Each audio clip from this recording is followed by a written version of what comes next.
Hello friend, இப்போ நம்ம முட்டை அடை ஆம்லெட் இப்போ நம்ம செய்ய போகிறோம். அதுக்கு தேவையான பொருளெல்லாம் நான் முருங்கைக்கீரை 2 பொடி முருங்கைக்கீரை வச்சுருக்கிறேன், முட்டை வச்சுருக்கிறேன். இந்த முட்டை சின்ன வெங்காயம், பச்சை மிளகா, இஞ்சி இதையெல்லாம் வச்சு நம்ம செய்ய போகிறோம்.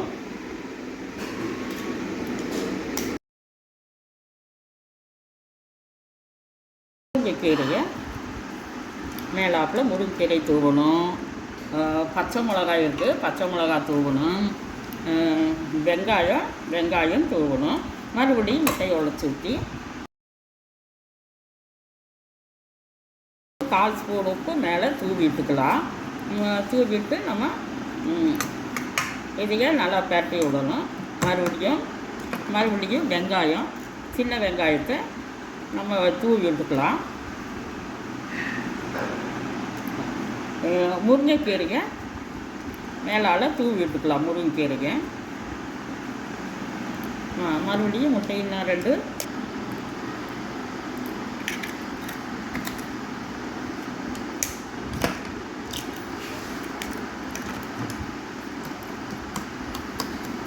300 கிராம் சின்ன வெங்காயம் வச்சுருக்கிறேன்.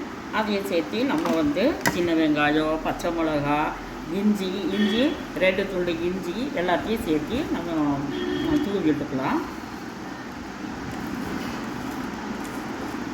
இப்போ நம்ம லேசாக உப்பு போட்டுக்கலாம்.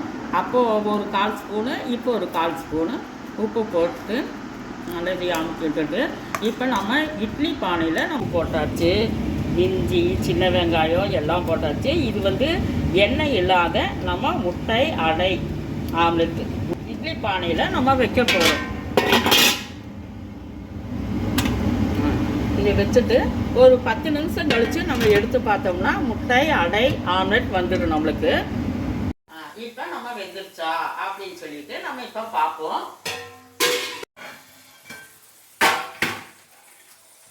ஆஃப் பண்ணிக்கலாம்.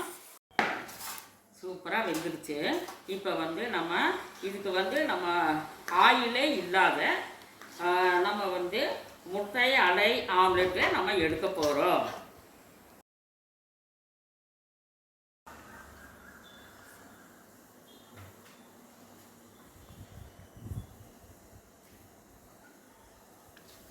சூப்பராக இருக்குது ஃப்ரெண்ட்ஸ். இதே மாதிரி நீங்கள் ஒரு நாளைக்கு செஞ்சு பாருங்கள்.